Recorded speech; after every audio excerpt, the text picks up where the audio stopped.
Senator Smith-Ding.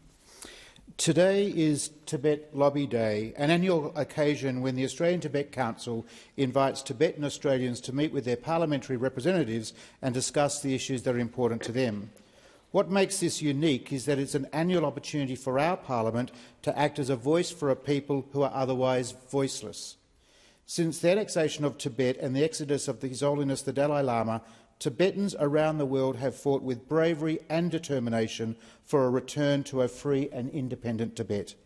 That effort has largely only been able to gain momentum in democratic nations such as ours here in Australia, where Tibetans in exile can speak freely without fear or retribution. Australia has long supported the aspiration of a free Tibet.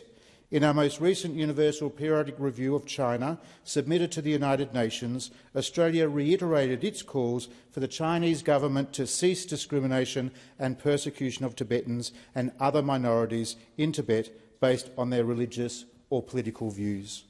We also called for an end of restrictions on their expression of their cultural and linguistic identity.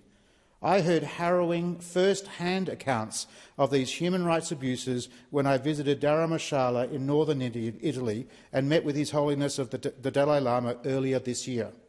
We are also aware of the specific Chinese Communist Party officials in Tibet that are perpetuating these restrictions on Tibetan people's freedoms.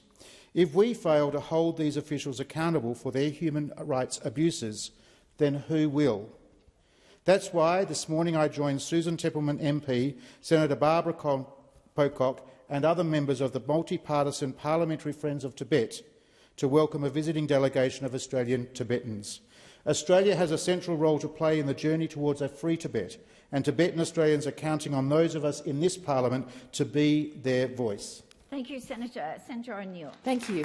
And can I associate myself with the remarks of Senator Smith? And happily, I was able to meet with the delegation myself, and it's great to see the multi-party support for the Tibetan people. We acknowledge those who are in the gallery today.